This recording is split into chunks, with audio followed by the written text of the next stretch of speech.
திருவள்ளூர் உள்ளிட்ட மாவட்டங்களில் அறிவிக்கப்படாத மின்வெட்டால் அவதிக்குள்ளான மக்கள் இரவு நேரத்தில் போராட்டத்தில் ஈடுபட்டதால் பரபரப்பு ஏற்பட்டது.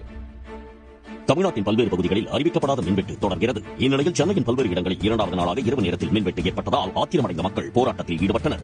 பல குடியிருப்பு பகுதிகளில் அறிவிக்கப்படாத மின்வெட்டு இருக்கிறதா பொதுமக்கள் ஒரு புகார் சொல்ல ஆரம்பிச்சிருக்காங்க. கவனிச்சிங்களா?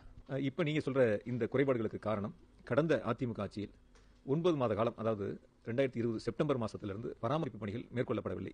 இதனால நாங்கள் ஒரு 10 நாட்கள் துறையினுடைய உயரதிகாரிகள் கணக்கெடுத்து ஏறத்தாழ 1,60,000 பணிகள் மேற்கொள்ள வேண்டிய நிலையில் மின்வாரியம் இருக்கு. குறிப்பாக மரக்கிளைகள் அகற்றப்பட வேண்டியது, பழுதடைந்த மின் கம்பங்கள் மாற்றப்பட வேண்டியது, தாழ்வு நிலையில் இருக்கக்கூடிய மின் கம்பிகளை சீரமைக்க வேண்டியது உள்ளிட்ட பணிகள் மேற்கொள்ள வேண்டிய சூழல் இருக்கு. 9 மாத காலம் ஒரு அரசு பராமரிப்பு பணிகளை மேற்கொள்ளாத சூழலின் காரணமாக இப்பொழுது 10 நாட்களில் இந்த பணிகளை போர்க்கால அடிப்படையில் செய்ய வேண்டும் என்று முதலமைச்சர் அவர்கள் எங்களுக்கு உத்தரவு வழங்கியிருக்காங்க. அதற்குண்டான பணிகளை பகுதி வாரியாக பிரித்து நாங்கள் இந்த பணிகளை மேற்கொண்டு வருகின்றோம். குறிப்பா இந்த துறையினுடைய முன்னாள் அமைச்சர் ஒரு கருத்தை தெரிவிச்சிருந்தாங்க. அதாவது விண்டு ஓடுது, மின் இருக்கு, மின்சாரம் இருக்கு, ஆனா மின்தடை ஏற்படுது அப்படிங்கிற கருத்து சொல்லியிருந்தாங்க. நாங்கள் சொல்வது கடந்த அதிமுக ஆட்சியில் 9 மாத காலம் மின் பராமரிப்பு பணிகள் நடைபெறவில்லை. ஆதலால் இந்த 10 நாட்களில் அந்த பணிகளை செய்ய வேண்டிய கட்டாயத்தில் மின்வாரியம் இருக்கிறது. அதனால் இந்த மின்தடைகள் ஏற்படுகிறது. அதையும் முதலமைச்சர் அவர்கள் அறிவிப்பு கொடுத்து பகுதி வாரியாக பிரித்து 10 நாட்களில் இந்த பணிகளை செய்ய வேண்டும் என்று உத்தரவு வழங்கியிருக்கிறார்கள். குறிப்பா இந்த துறையினுடைய முன்னாள் அமைச்சர் நிர்வகித்தவர் கடந்த 9 மாத காலம் ஏன் பராமரிப்பு பணிகளை செய்யவில்லை, செய்ய தவறியது எதனால் என்பதை மக்களுக்கு தெளிவுபடுத்த வேண்டும்.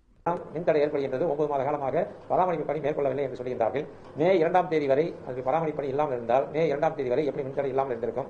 அது மட்டுமல்லாமல் மாண்புமிகு அமைச்சர் அவர்கள் ஒரு தவறான தகவலை சொல்கிறார். சென்னையில் முழுவதும் நிலத்துக்கடியில் செய்கின்ற யூஜி கேபிள் செல்கின்ற கொண்டிருக்கிறது. அங்கே மரம் கிடையாது. அங்கே எப்படி மின்தடை ஏற்படுகிறது என்பதை மாண்புமிகு அமைச்சர் அவர்கள் தெளிவுபடுத்த வேண்டும். அந்த மின்தடை குறைந்து இப்பொழுது காற்றாலை மின்சாரமும் 3000 மெகாவாட்டில் 4000 மெகாவாட் வந்து கொண்டிருக்கிறது. அப்படி இருந்தும் கூட மின்தடை ஏற்படுகிறது என்று சொன்னால் அதற்கு என்ன காரணம் என்பதை பார்த்து ஆய்வு செய்து அது நடவடிக்கை எடுப்பதை விட்டுவிட்டு எங்கள் மேல் குறை சொன்னால் மக்கள் நம்ப மாட்டார்கள். நீங்க கேட்ட கேள்வியிலே இந்த துறையை நிர்வகித்த முன்னாள் அமைச்சர் முந்தைய ஆட்சியிலே அமைச்சராக இருந்தவர், நான் கேட்ட கேள்விக்கும் நான் சொன்ன கருத்துக்கும் அவருடைய கருத்து எதிர்விதமான கருத்து சொல்லியிருக்கார். அதாவது பராமரிப்பு பணிகளை மேற்கொள்ளவில்லை என்று தான் நான் சொன்னேன். குற்றச்சாட்டு 9 மாத காலம் பராமரிப்பு பணிகளை மேற்கொள்ளன்னு சொன்னேன். விண்டு ஓடுது, இப்ப மின்சாரம் சர்ப்ளஸா இருக்கு, ஏன் மின்தடை ஏற்படுகிறது? பராமரிப்பு பணிகளை மேற்கொள்ளும் போது மின்தடை ஏற்படுதான் செய்யும். ஆக 9 மாத காலம் ஒரு துறையில குறிப்பா மாதாந்திர பராமரிப்பு பணிகளை மேற்கொள்ளவில்லை என்று சொன்னால் கட்டாயம் பழுதடைகின்ற பொழுது மின்தடை ஏற்படக்கூடிய அந்த சூழல் ஏற்படுகிறது. அதனாலதான்